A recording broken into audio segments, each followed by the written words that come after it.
जानकीकान्तस्मरणं जय जय राम राम।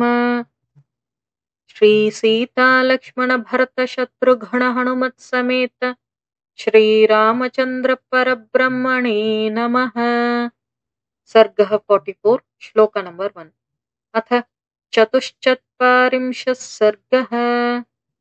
संदिष्टो राक्षसेन्द्रेण प्रहस्तस्य सुतो बली जम्बुमाली महादंष्ट्रो निर्जगाम धनुर्धरः रक्तमाल्यांबरधरस्रग्भिरुचिरकुण्डलः महान् विवृत्तनयनश्चण्डः समरदुर्जयः धनुःशक्रधनुः प्रख्यं महद्रुचिरसायकं विस्फारयाणो वेगेन वज्राशनिसमस्वनम् तस्य विस्फारघोषेण धनुषो महता दिशः प्रदिशश्च नभश्चैव सहसा समपूर्यत रथेन खरयुक्तेन तमागतमुदीक्ष्य सः हनूमान् वेगसम्पन्नो जहर्ष च ननाद च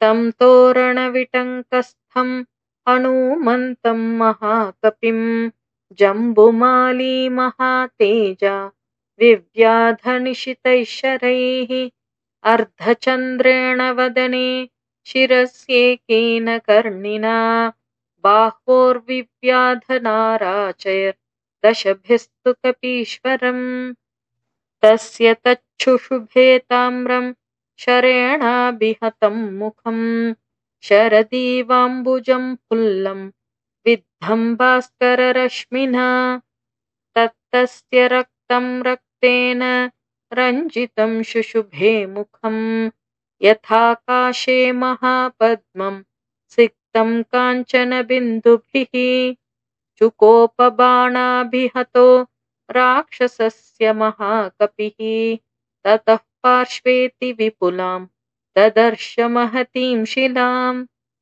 तरसा तां समुत्पाट्य चिक्षेपजववद्बली तां शरैर्दशभिः क्रुद्धस्ताडयामास राक्षसः विपन्नं कर्म तद्दृष्ट्वा हनूमांश्चण्डविक्रमः सालं विपुलमुत्पाट्य भ्रामयामास वीर्यवान् भ्रामयन्तं कपिं दृष्ट्वा सालवृक्षं महाबलं चिक्षेपसुबहून् बाणान् जम्बुमाली महाबलः सालं चतुर्भिश्चिच्छेद वानरं पञ्चभिर्भुजे उरस्येकेन बाणेन दशभिस्तु स्तनान्तरे सशरैः पूरिततनुः क्रोधेन महतावृतः तमेव परिघं गृह्य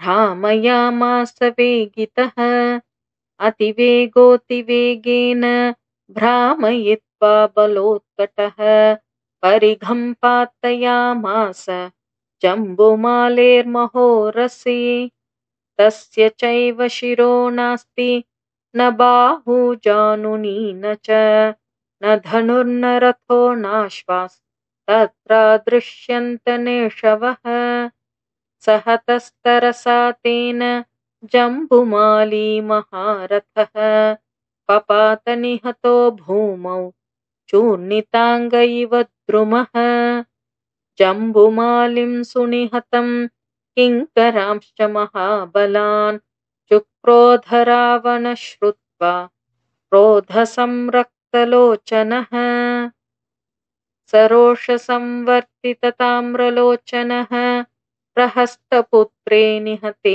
महाबले अमात्यपुत्रानतिवीर्यविक्रमान् समादिदेशाशु निशाचरेश्वरः।